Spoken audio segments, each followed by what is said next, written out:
everyone, my name's Ashlee Frazier. I'm an owner here at Aldersgate, and this week I get to talk to you a little bit about hope beyond trials. If you haven't been watching this last couple of weeks, we have been talking about what hope looks like in different situations of life, and so this week we're talking about what it looks like in trials with the Lord. And so if you want to, you can turn to 1 Peter 4, starting in verse 12. It says, "Beloved, do not be surprised at the fiery trial when it comes upon to test you, as though something strange were happening to you. But rejoice insofar as you share Christ's sufferings, that you may also rejoice and be glad when his glory is revealed.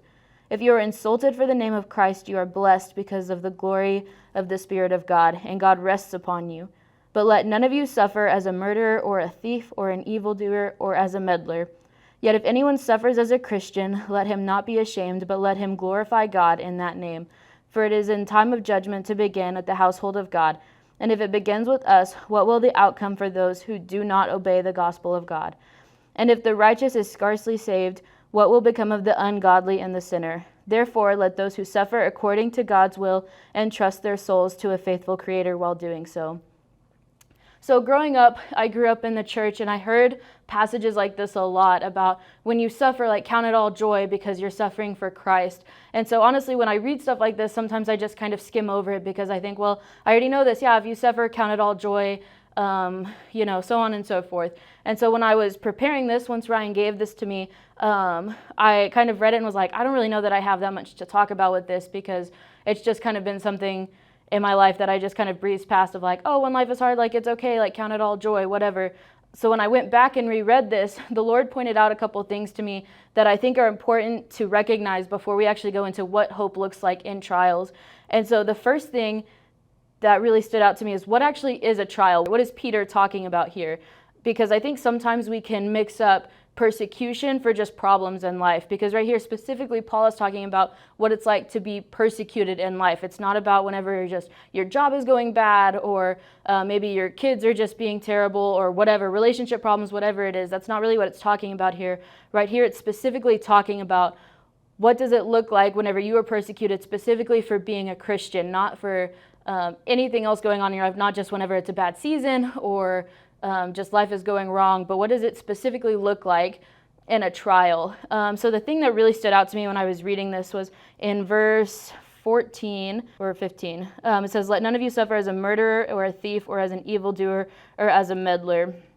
And what really stood out to me in this passage is when it says, "Don't let you suffer for being a meddler." So basically what it's saying right there is don't suffer because you are getting yourself involved in somebody else's problems. Because the definition of a meddler is somebody who puts themselves into situations that they actually have no right being in. And so when I was reading this honestly convicted me a little bit of talking about that when you suffer because you're putting yourself into a situation that you were never supposed to be in, that's not a trial from the Lord. So for instance, say that I came in to this sermon and was just really unprepared and just hadn't done anything to be prepared, to just kind of come in and was like, I'm just going to wing it, and then it went really badly. If I said, oh, well, it's just a trial from the Lord, I'm being tested to see how much I believe if I'm supposed to speak or not. No, like that's not a trial. It's because of my unpreparedness that I wasn't ready to do this. Not because the Lord is testing me, but because of my own unpreparedness. And so I think it's important to understand what a trial actually looks like in order to understand what Peter is talking about here. And so whenever we understand what a trial looks like, that's how we can understand how to find hope in that. And so I came up with 3 ways to find hopes within a trial. And the first one is through rejoicing. So in this scripture, it says, "Do not be surprised, but instead rejoice." And so I think one of the most important things to recognize in this passage is to know the difference between joy and between happiness. I think some of the hardest times in my life where I've struggled the most with the Lord, or where I've struggled the most in my relationship with Christ or relationship with others, is when I'm in a trial or I'm in a bad season and I try to be happy in everything because I think, oh, I'm supposed to be joyful, so I have to be happy. I have to be happy and show everyone that I'm okay with this, like I'm excited to be in a trial, even though that's definitely not what Peter is saying here, because joy and happiness are 2 different things. And so I came up with a list of things of how joy and happiness are different.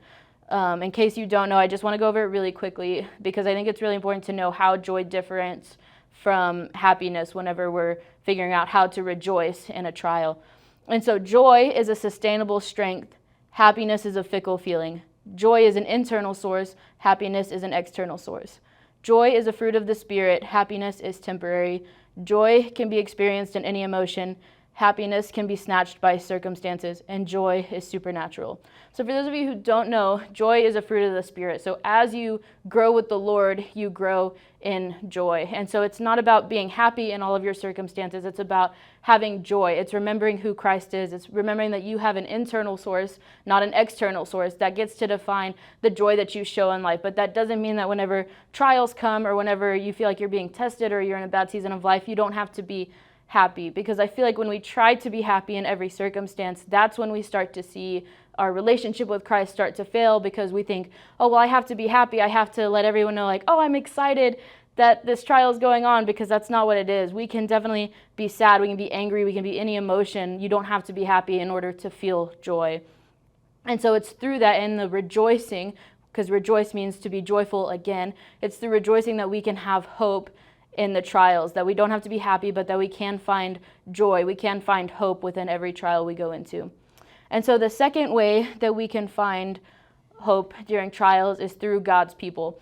I think sometimes when we enter into trials, we can get into this mindset of feeling like we have to go at it alone, or that we have a pride issue of saying, like, this is my trial, so I'm going to do it by myself, or I'm going to take care of everything on our own, when really God created us to live in community. God created us to have people around us in order to help us through these trials. One of the first weeks of summer, I was counseling Cedar Canyon Camp, and there was a couple days where I was just having really bad spiritual warfare. I just was feeling really down, feeling really depressed. Just had a lot going on internally, and I just kept it internal because I thought, well, this is my trial, so I'm just going to go through this on my own. I'm not going to talk to anybody about it because there's so many other things going on. And so I struggled with it for a couple of days. And then one of the days during worship, I had one of my friends come up to me, and he was like, hey, Ashlee, I just felt like maybe something's off. Like, do you need prayer for anything? Like, what's going on? And so I started to kind of tell him, like, what had been going on. And so he started covering me in prayer. And then 4 or 5 other of my counselors and students came over and started praying for me. And I instantly just started feeling better, because sometimes we can be fighting a battle for weeks that could be won in minutes if we just let God's people help, because there is hope in God's people. I know that sometimes it's hard to not just look at the negatives that come out of Christianity, or the judgment, or whatever it is that sometimes maybe makes you not think as highly of God's people. But I think it's so important for us to remember that God gave us community for a reason, and that there is hope in the idea that we can take our problems, we can take the trials to the people around us, that we don't have to do it on our own. We don't have to be a one-man standing, however you want to describe it, that you can go, you can have hope in the people around you, because there's people around you who want to go through a trial with you. It never says anywhere in Scripture that in a trial you have to do it all on your own. You have to be the only person going through it. But instead, in most places of Scripture, when somebody's struggling, they actually go to the people around them. They go and seek counsel. They go and ask for somebody else's opinion to see what they're supposed to do.